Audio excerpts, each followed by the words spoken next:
Bienvenue à l'émission Questions Santé Numérique. Nous recevons aujourd'hui Bertrand Lebin, fondateur de la société DAWAC, éditeur de logiciels, qui va nous présenter sa solution d'audit et de contrôle dédiée aux dossiers patients. L'informatisation a facilité l'accès au dossier médical pour les soignants, mais cela signifie aussi qu'il a levé certaines barrières de sécurité en permettant des accès non autorisés à ces données cliniques. Alors, comment peut-on se protéger dans un monde connecté de ces intrusions parfois malveillantes? Nous recevons ce jour Bertrand Lebin, directeur de la société DAWAC, qui nous propose une solution qui permet de sécuriser ces accès. Monsieur Lebin, bonjour. Bonjour. Alors, comment DAWAC propose de sécuriser le dossier du patient? Alors tout d'abord, je voudrais quand même insister sur ce dossier patient, parce que c'est quelque chose de majeur, d'important, qui a un petit côté sacré. C'est-à-dire que lorsque vous avez une maladie, lorsque vous avez besoin de soins, vous avez des informations qui sont purement confidentielles. C'est ce que vous avez, ce sont vos traitements. À partir du moment où il y a potentiellement des barrières qui ont sauté une ouverture sur ce dossier-là, c'est comme si votre vie privée, si je puis dire, était en quelque sorte violée. Le mot est peut-être un peu fort, mais la demande provient des services hospitaliers eux-mêmes d'avoir souhaité cette protection du dossier patient informatisé. Pourquoi? Parce que il y a des cas avérés, de nombreux cas avérés, de trop nombreux certes, qui ont mis en évidence que le dossier n'était pas toujours protégé. Pour maintenant répondre plus directement à votre question, pour assurer cette protection, en fait, il faut comprendre les mécanismes d'intrusion, les cas, je dirais, anormaux de consultation. Ces cas métiers, ce sont des règles de vie de sécurité. Et le système que nous avons mis en place en collaboration avec un hôpital est un système de règles qu'on va paramétrer, qu'on va pouvoir étendre, qu'on va pouvoir affiner suivant les usages internes, l'organisation interne. Ce sont des règles, les règles de vie qu'on va paramétrer en règles de contrôle dans notre système d'information. A-t-on vraiment besoin de cette sécurité? Est-ce que vous avez des cas des cas concrets où ce défaut de sécurité actuel a été mis en évidence? Oui, malheureusement, de nombreux cas devant les tribunaux. Donc c'est là où on se rend compte du besoin fort par rapport à ce contrôle de sécurité. Le soignant, lorsqu'il consulte de façon illégale ou une secrétaire le dossier médical, il est impliqué juridiquement, mais la direction de l'hôpital est-elle également impliquée du fait du manque de sécurité? Bien sûr, la direction est toujours de toute façon responsable de l'organisation interne, des contrôles internes, et c'est là où elle est demandeur et elle cherche à se protéger en interne. Et donc, avec votre solution, il suffit de paramétrer différentes utilisations et différents profils d'utilisateurs. Dans les systèmes opérationnels des hôpitaux, il y a des habilitations et on essaie de protéger véritablement le dossier du patient. Donc on va mettre des habilitations, mais elles ne suffisent pas. Pourquoi? Parce qu'il vous faut des clés d'accès pour exercer votre métier.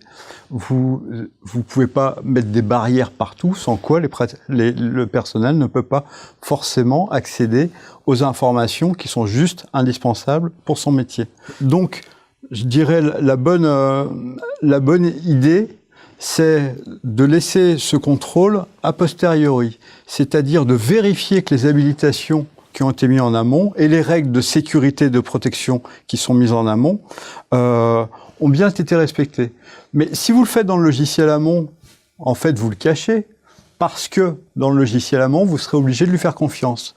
Le contrôle, si vous le déportez sur un tiers externe, à ce moment-là, vous allez avoir les défaillances des usages, c'est-à-dire lorsque vous avez confié un passe-partout, qui s'en est servi, comment et dans quels usages, on regarde, c'est normal, oui, c'est pas normal, tiens, on va instruire le dossier. Voilà comment ça marche. Effectivement, un petit côté Big Brother, mais pour le bien-être de tous. Et alors, ces règles dont vous parliez, quel type de règles peut-on mettre en place? Alors, ce sont des règles je dirais, assez compréhensif, c'est le voisin. Mais détecter un dossier voisin, comment le fait-on? C'est un peu plus compliqué. Donc ça, c'est une règle. Pourquoi? Parce que lorsqu'un voisin passe dans l'hôpital et se fait soigner, ça fait partie des usages qui ont été constatés. Regardez le dossier des collègues. Le dossier des collègues, j'ai un collègue qui se fait soigner, bah oui, dans le cas courant, ça peut être normal, puisque les internes des établissements ont envie de se faire soigner dans l'établissement.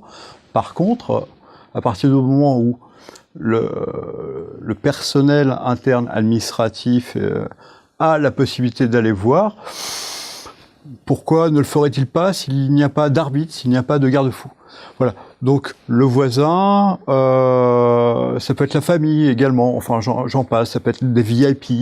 Voilà, ce sont des règles, je dirais standards de contrôle déterminées à assurer la bienveillance et la protection autour de ce dossier. Concrètement, ça signifie que même si ces règles sont établies, elles ne sont pas bloquantes, ce qui peut dire que je peux effectivement, s'il y avait une urgence, soigner mon voisin, mais simplement, ça sera signalé pour un contrôle ultérieur. Voilà, alors ça c'est le principe de fonctionnement. Surtout, ne pas perturber l'existant. Et on ne perturbe en rien l'organisation, on ne demande pas à changer les paramétrages d'habilitation. On est dans un modèle non intrusif.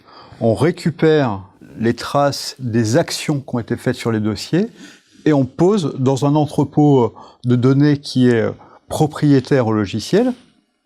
Et à cet endroit, on va appliquer les règles de détection des cas suspicieux.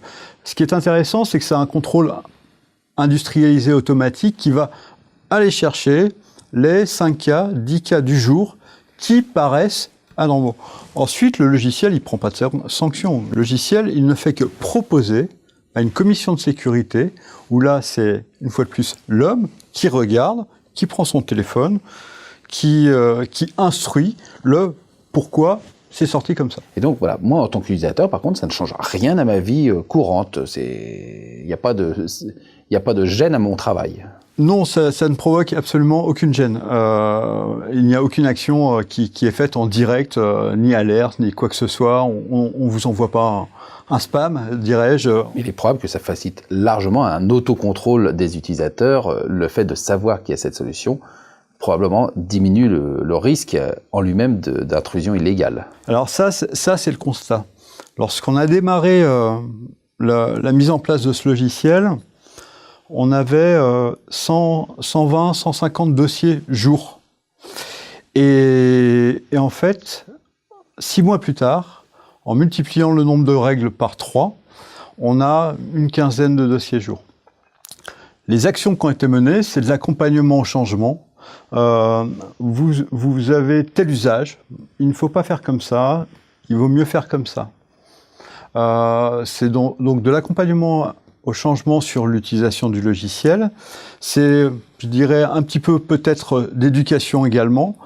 Et le fait simplement de savoir que les utilisateurs seront sous contrôle, forcément, je dirais, réduit les ardeurs sur des consultations qui seraient illicites. Effectivement, vous avez déjà des résultats qui sont concrets sur ces utilisations, donc c'est excessivement intéressant. C'est de la soft power, ça s'est installé en douceur en fait. Exactement, mais l'objectif du contrôle, c'est vraiment d'amener une sérénité au sein de l'hôpital. Pourquoi? Parce que le patient est protégé, ça change l'atmosphère interne et dans le bon sens. Et tout le monde progresse dans la bienveillance.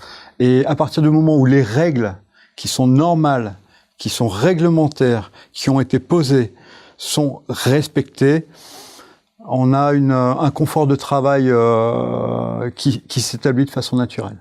Donc finalement, Dawak offre une solution qui permet d'améliorer la sérénité dans un établissement en améliorant un contrôle qui, ma foi, reste tout à fait tolérable pour les soignants, tout en augmentant la qualité des soins.